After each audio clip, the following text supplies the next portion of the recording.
வைகுந்த வாசன், பார்க்கடல் வாசன், பன்னக சேனன், பத்மபூஷணன், லட்சுமி சபேதன் என சொல்லக்கூடிய நாமதத்து உண்டு.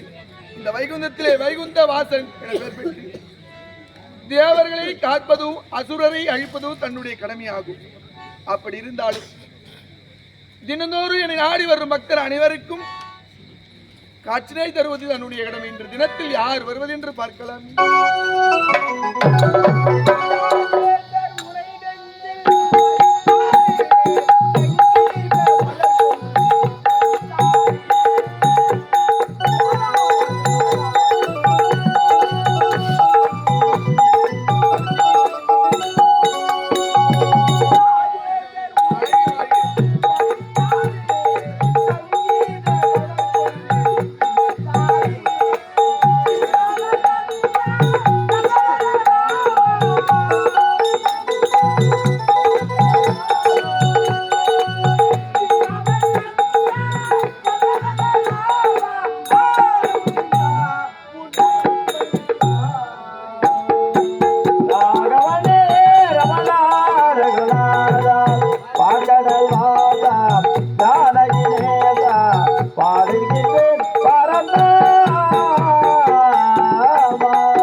நலமாக இருக்க வேண்டும்.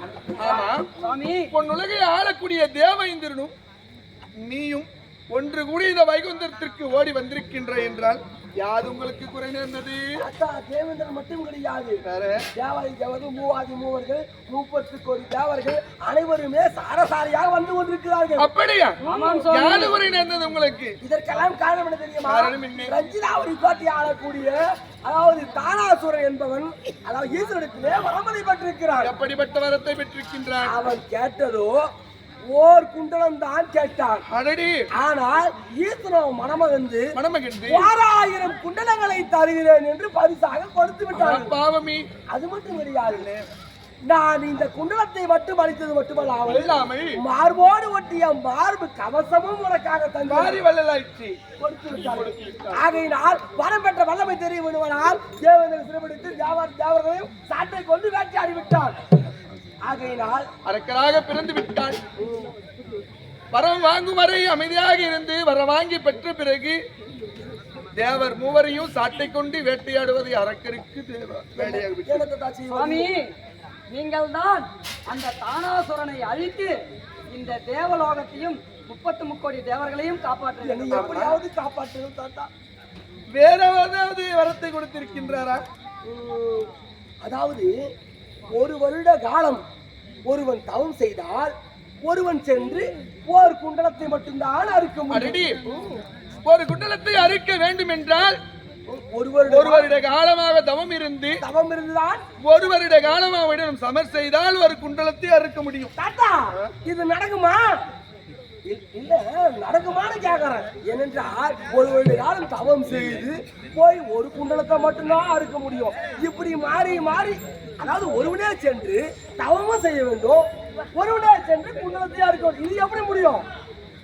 முடியாது தாத்தா. தேவர்களை காப்பாற்ற வேண்டும் அல்லவா? இப்பொழுது நான் என்னமா செய்ய போகின்றேன்? அந்த தானாசுரனை அழிக்க வேண்டும் என்றால் என் உடலில் இருந்து பெரும்பாகம் சக்தியை எடுத்து இணைவால் ஒரு உருவத்தை நான் உருவாக்க போகின்றேன். தாத்தா, எனக்கு ஒன்றுமே புரியவில்லை.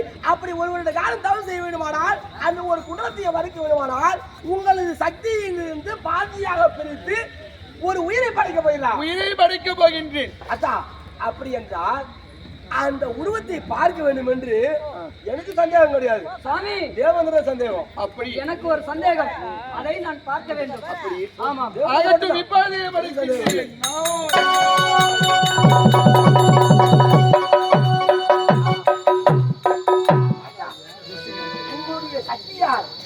உங்களுடைய சக்தியில் இருந்து பாதியாக பிரித்து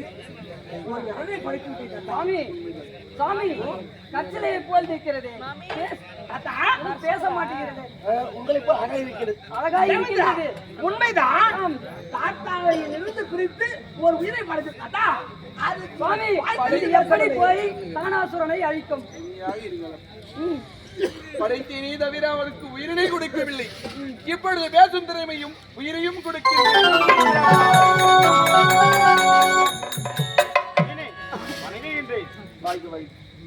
எதற்காக படைத்தேன் தெரியுமா?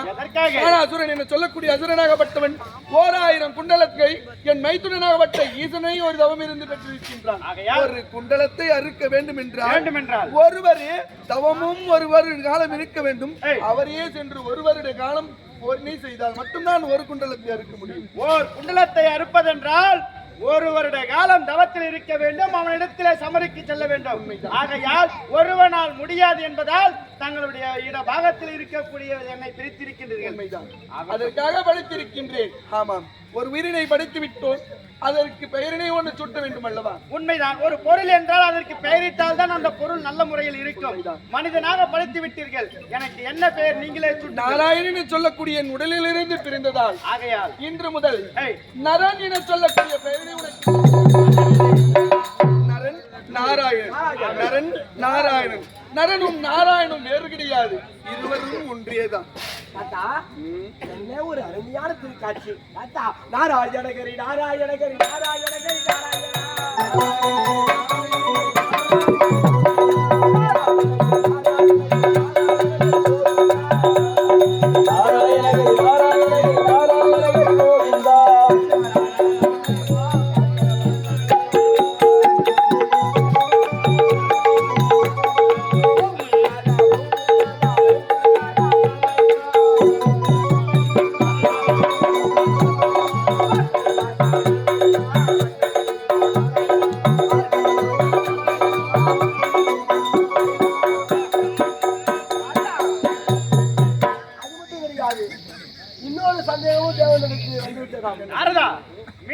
சந்தேகம் என்று சுவாமியிடத்தில் கேட்கின்றாயே, என்ன சந்தேகம்? ஆமா, இந்த இருவரும் யார் சென்று ஒரு வருட காலம் தவம் செய்வது, யார் சென்று ஒரு குண்டலத்தை அறுப்பது என்று தேவேந்திரனுக்கு எனக்கு சந்தேகம் கிடையாது. நாரதா, எனக்கு சந்தேகமே இல்லை. தேவேந்திரனுக்கு சந்தேகம் வரவில்லை என்றாலும் வர வைத்து விடுவேன் நாரதனாகப்பட்டவன். நான் கிடையாது தத்தா, மட்டும்தான் சொன்னேன். பெயரை வைத்துக் கொண்டு உலகிலேயே அனைவரையும் கலகத்தை செய்து கொண்டிருக்கின்றார். நாராயணா, சரி, நாரதன் கழகம் நன்மையிலே முடியும் என உரைப்பார்கள். என்ன செய்தான்? ஒரு வருட காலம் இவர் தவத்தில் இருக்கும் பொழுது சரி, இந்த நாராயணனாகப்பட்டவன் போருக்கு செல்வி. சரி, நாராயணனான தவம் இருக்கும் பொழுது இந்த நரனாகப்பட்டவர் போருக்கு செல்வார். தாத்தா, இன்னொரு சந்தேகமும் தேவனுக்கு வந்து தேவேந்திரனுக்கு வரவில்லை, உனக்கே வந்து விட்டு சொல்லு. கிடையாது தாத்தா. அந்த 1000 குண்டங்களையும் இருவருமாக சேர்ந்து அறுத்து விடுகிறா என்று சந்தேகம் அதற்காக வந்தது. தானே படைத்திருக்கின்றேன். சிறிது காலம் காத்திருந்து குண்டலத்தை அறுத்த உடனே உங்களுக்கு நான் வந்து சொல்கின்றேன். தாத்தா, சரி, அந்த குண்டலை அறுத்து அவனை அழித்து தேவனை காப்பாற்றினால் போதும். அதுவே சுவாமி, போதும். பார்க்கடல் வாசா, பண்டக சைனா, இந்த தேவலோகத்தை எப்படியாவது காப்பாற்றுங்கள் சுவாமி. இப்படியும் விட்டுக் கொடுக்கின்றேன். சென்று வாரு. சென்று வா- சென்று வரட்டும் தாத்தா. அகன்று. நாராயண, நாராயண. இப்பொழுது சென்று நீ தவத்திலே அமர்ந்து கொண்டிரு.